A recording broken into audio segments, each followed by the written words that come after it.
and welcome to the NewsX Sunday Guardian Roundtable. Well, today again we're taking a look at Russia's action in Ukraine and also the fallout that it has in Europe and also in the Indo-Pacific region. We've had a lot of high-profile visits. We've had engagements with the US and the UK at various levels. We also had the European Commissioner come in, the EU chief rather, in the capital recently. And she spoke, she said that whatever happened in Ukraine will impact not just the future of Europe, but also the future of the Indo-Pacific. Our foreign minister himself has been issuing some very stern and very interesting statements. His recent one was better to engage with the world on the basics of who we are, rather than try and please the world by being a pale imitation of what they are. So India has taken a very strong nationalistic stand, keeping India's interests in mind. What will be the fallout of all these, especially at a time when the Prime Minister himself is embarking on a three-nation tour? He's going to Germany, Denmark, and also stopping in France, where he'll be meeting President Macron. So we're going to take a look at all these happenings, keeping India's interests in mind. Joining me for this discussion on the roundtable, I welcome Ambassador Gurjeet Singh. He's the former ambassador to Germany. We have Commodore Uday Bhaskar. He's the former ex-director of the IDSN, currently director at the Society for Policy Studies, and Professor Madhav Das Nalapat, editorial director of the ITV network. Ambassador Gurjeet Singh, since Germany is the next on the Prime Minister's itinerary, what do we expect from this nation tour? Ukraine will come up, even though it may not be on the official itinerary, but definitely we are expecting it to come up, aren't we? Thank you, Priya. Indeed, the entire relationship with Europe is green in the public perception. And now it's green and Ukraine in the public perception. But I think in order to make it more real, India needs to keep engaging Europe to bring them back to what we think. And that is the purpose of the engagement. Europe is a critical pole in Indian foreign policy. So well before Ukraine, I think last 5 to 7 years, we have cultivated Europe as a pole in our foreign policy, because for a multipolar world, having a European pole is extremely important. And, we cultivated the Visegrad countries who came into great use during the evacuation from Ukraine. Similarly, working with the Nordics is coming into use. So this Europe is an important pole. It is not a pole in the traditional strategic sense, other than France. But it is a pole nevertheless. But Ukraine has certainly upset their apple cart, because they had based themselves on a partnership with Russia. And that partnership is upset. And with that getting upset, our relationship with Russia is coming into their focus for the wrong reasons. And this readjustment on their part and a better appreciation of our position is something that perhaps will be achieved through the forthcoming visits. Professor Nalapat, there's also, and everybody is interested that India plays a larger role in the Asian region, keeping the regional security in mind. So whether it's Europe, whether it's the US, the vested interest, the interests are there to make India strong, and India is in a position to actually deliver on this. Well, I think the problem is that I won't say that all politicians, but some politicians in Europe are living in an alternate reality. Ursula von der Leyen came here, and at the Raisina dialogue, she talked about Asia and Europe. Half of Asia is Russia. Half of Europe is Russia. The poor lady doesn't seem to know geography very well. And the point is very simple. The Russians are rich in resources. In today's emerging economy, resources count more than currency in a way. And that's why you're seeing the ruble much higher in value than before the invasion. And you're seeing a fall in the price of the euro after Russia went ahead. Putin went ahead and did something the Europeans didn't expect him to do. And that is actually block oil supplies to two states in the European Union, Bulgaria and Poland. So the reality of the situation is that Russia is an indispensable part of Europe and Asia. And the resources of Russia will have to play an indispensable, irreplaceable role in economic development. Well, you may have politicians in France, in Germany, and quite a lot in Britain who really probably don't care about economic growth. They don't care if their countries plunge into recession and poverty. But I don't think Prime Minister Narendra Modi is in that school. He wants the country to prosper.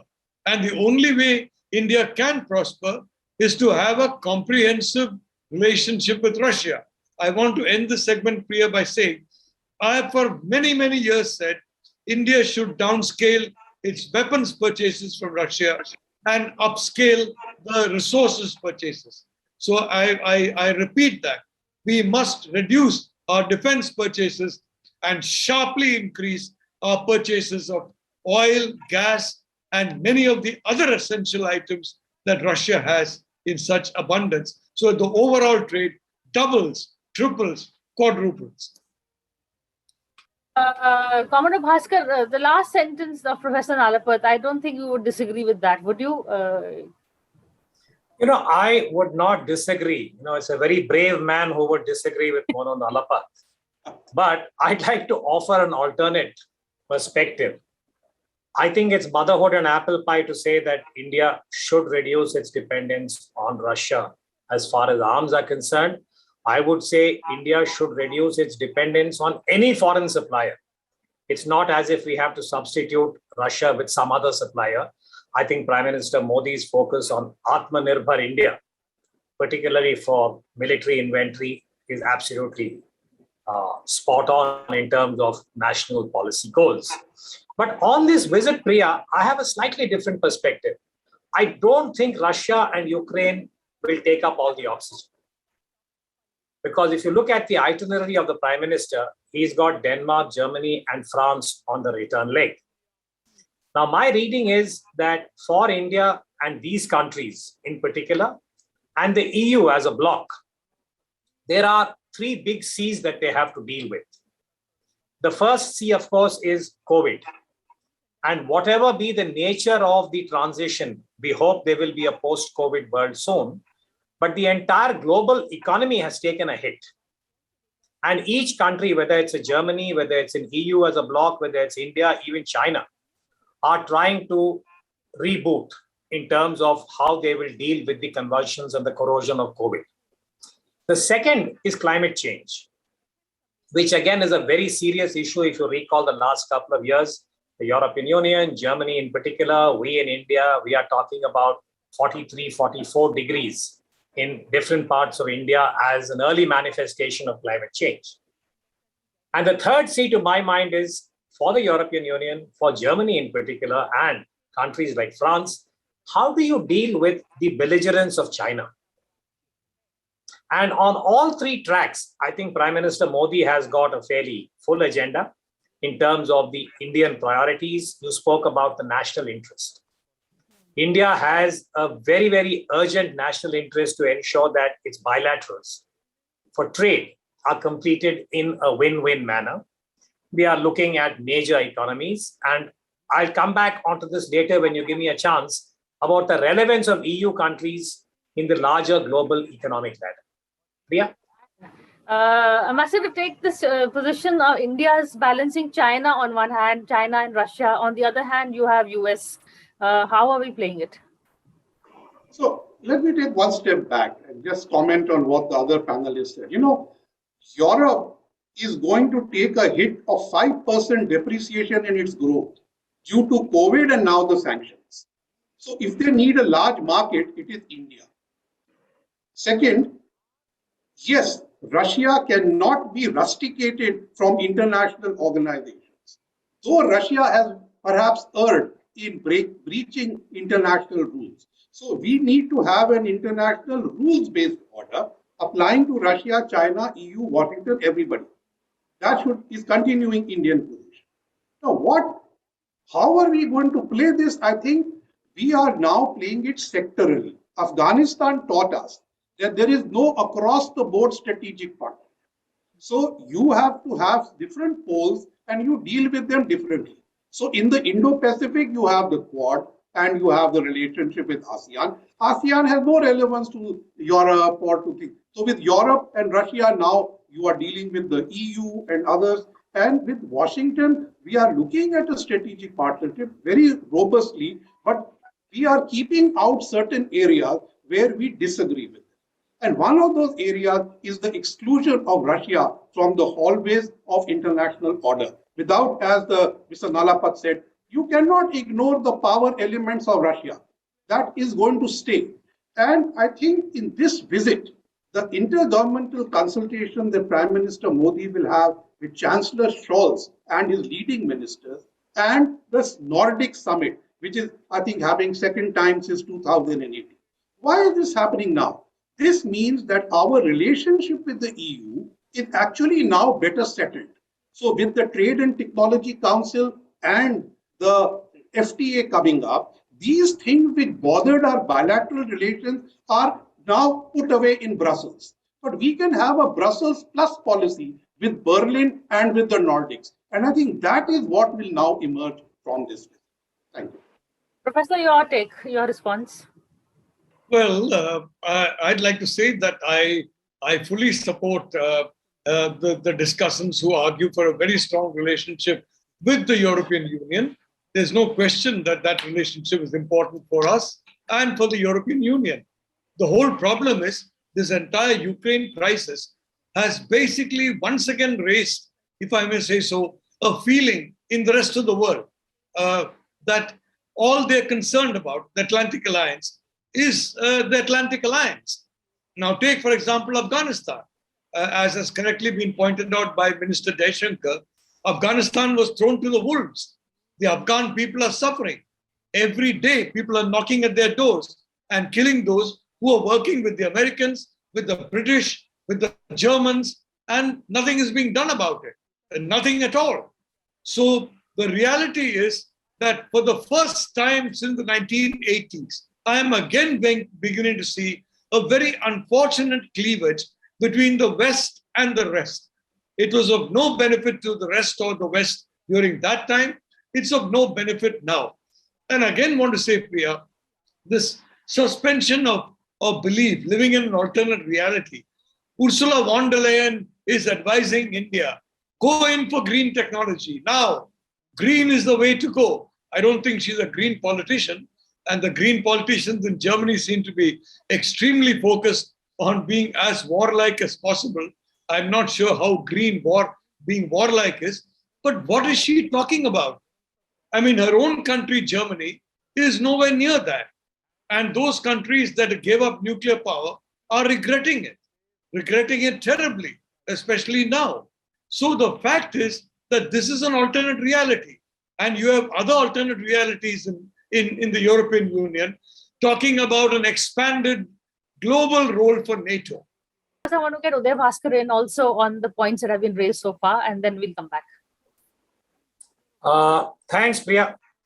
On this particular issue of the European Union, Germany in particular, and the whole energy issue, again, I have an alternate view on this, which is that contrary to what Professor Nalapat has just said, I'm of the view that actually the European Union in the last few years has done something very significant in relation to clean energy, which is that they are progressively reducing their dependence on hydrocarbons. Now, that sounds very odd when we are aware that much of the German anxiety is about their dependence on gas as far as Russia is concerned, which is the current reality. But if you look at it in a macro sense, I think the European Union as a bloc has made a very significant commitment that they will progressively move away from the dependence on hydrocarbons and all the impact that this particular energy option has on climate change and global warming. And I think technology is really the way that all the other countries also have to pool their resources. And this is where I believe that even the Nordic summit becomes very relevant, because those countries are investing in R&D in terms of the options that the global community should look at. And I think for the entire effort that the globe is now making in trying to deal with climate change, this could be, I think, one way for India to also explore at what are the kind of tracks that we should be looking at. And I think the technology corridor that's been spoken of between the European Union, some countries, and India is something that merits exploration. And this is where we have, I think, the harmonization with other parts of the world. Meaning, if you look at the Quad summit is coming up in Tokyo sometime in mid-May.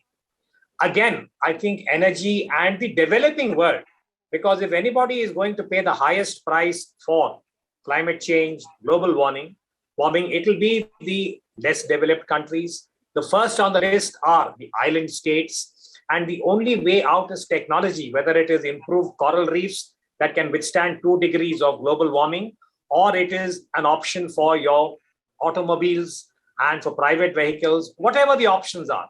So I would not be so disparaging of European Union and Germany or the other countries and what they are doing in terms of clean energy options. Priya? Okay. Ambassador, your take on this? So I think I'm very happy that if with the Nordics we have a green strategic partnership. But for a big power like Germany, to have only green as a part of strategic partnership to me sounds very odd. And therefore, I think Berlin has to think of a green plus with India. So what was this plus? The plus was that they understand that China is a systemic rival. That is the term the EU has coined.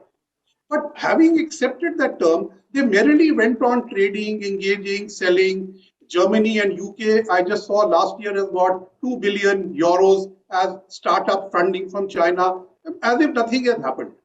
Now, India needs to make sure that the Indo-Pacific guidelines of the EU and Germany in particular have some meaning for us, which means you disengage from China, at least start disengaging, if not you get out of the way totally. This means that you must start your companies into China plus one production hubs in India, which will then use the India-ASEAN FTA, the forthcoming India-EU FTA, and then use the labor arbitrage and other things to get out. The second thing is a large amount of green infrastructure, which both Europe and Germany want to do. Parts of that should be manufactured in India. I am looking at that green content. I'm not just looking at the clean energy, because the clean energy is still not commercially viable. Hydrogen is still experimental. Yes, we must engage, but let's go and separate them from China as much as we can. Professor is nodding. So, Professor, your response? Well, I agree completely with Commodore Bhaskar that we have to indigenize our defense production to the extent possible. And with the ambassador, that we have to use technology and as far as possible promote the green energy. The point is, in the case of United States, for example, weapons manufacturers there will be priced out of the market by Russia and by China. And I think that is one of the reasons why Russia has been sought to be demonized, so that countries in ASEAN, Arab countries, other countries do not buy Russian equipment, because frankly, they are going to be much more cost effective, and even Chinese equipment, than a lot of Western equipment. The only way the Americans can surmount that is by using India for production platforms. The same way with green energy, as the ambassador very correctly said, the EU cannot see India as a dumping ground for their technology. They have to see India as a partner. From that point of view, the United States is definitely much more of an integral partner of India than the EU. Why is it that we haven't got an FTA with the EU yet? Because the EU keeps asking for one-sided conditions that benefit the EU and not India. And again, going back to Baroness von der Leyen's visit, she seems to believe India is a very rich country, that India can afford a lot, and even more than what Europe can afford. Well, the reality is we are not a rich country, and there are certain practical realities. So while I agree in principle with what Commodore Bhaskar is saying, I fully agree with what the ambassador is saying.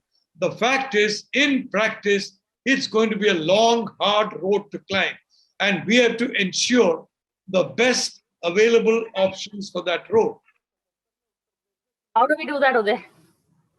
Well, I think we really have to proceed a step at a time.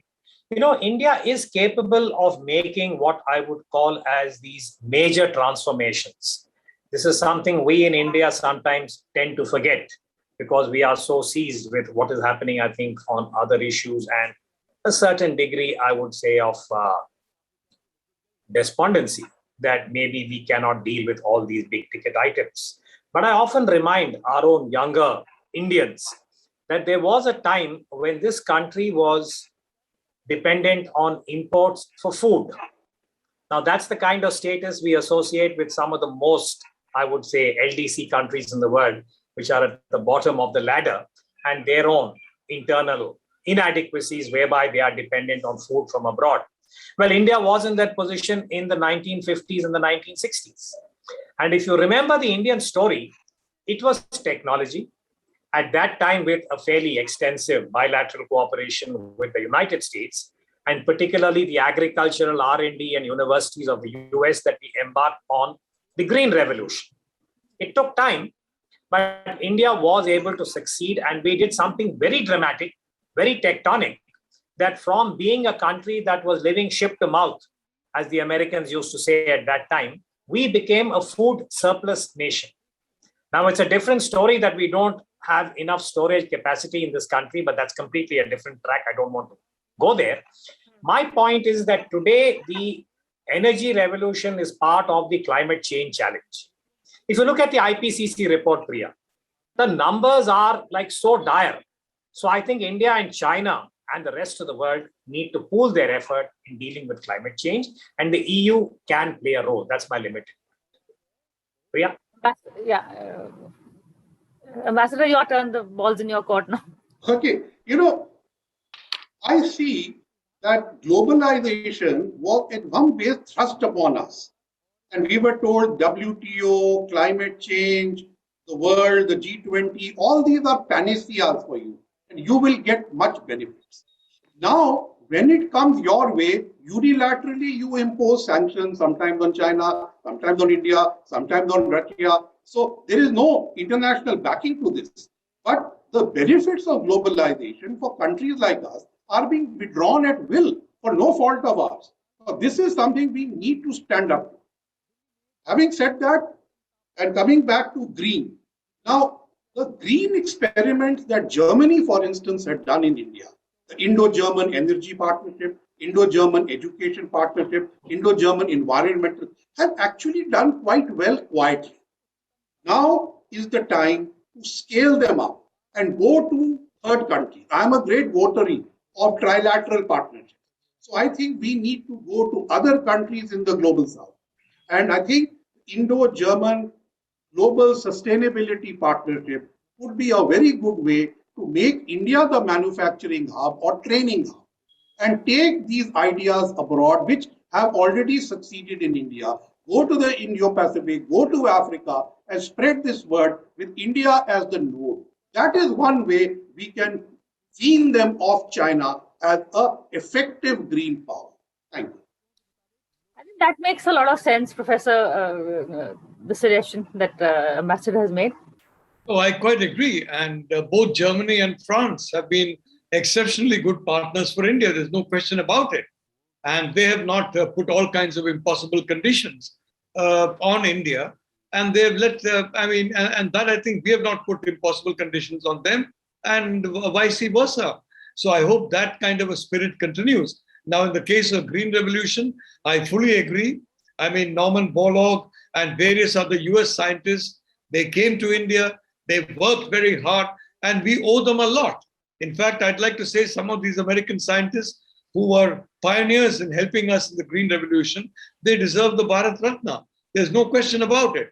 And again, I say, Priya, that whether it's the EU, whether it is the US, a partnership with India will benefit both. Now, you're seeing that in the case of food. India can now export 10 million tons of wheat. You saw that in the case of AIDS in Africa. Finally, George W. Bush had to turn to Indian pharma to ensure that AIDS in Africa came under control. He could not do it with high-priced American pharma. So that kind of a relationship is important. I hope that the Prime Minister is going there in recognition of the important potential of the Indo-European relationship, and is choosing countries like Germany and France, where that potential has already been substantially realized. I think it's very important for the EU for the US and for India to look at the areas of cooperation and, as Minister Jaishankar says, not try to change each other different from what we are. Well, the last word to you. I just have one point, Priya, to extend the discussion. I think the last leg of the Prime Minister's visit to France is something very significant, because when we talk about India looking at partners, technology partners in the defense sector, France has, I think, a certain pedigree. France has a certain profile. And we have a relationship with France as a supplier of military inventory going back to the 1950s. I remember in the aircraft carrier, the Vikrant that we got from Britain, the Alizé aircraft had come from France, similarly the Alouette helicopter and so on. I think today, with the Scorpion, that is the submarine project that we have, the Rafale fighter aircraft, perhaps France could be identified as a strategic partner for the long term. This won't be easy. France does not part with technology. No country parts with high-level military technology. But in terms of options, if we have to diversify and reduce dependence on Russia, I think France could be an option, and that is something I'm sure the Prime Minister's team are more than aware of, and I hope that will yield some results in the long term. That's for now, Priya. Thanks. Thank you, and thank you, gentlemen. I, for one, have learned a lot from this conversation, and this is a good curtain raiser for the Prime Minister's visit to Germany, Denmark, and France. So thank you all for this conversation, and thank you for watching this show.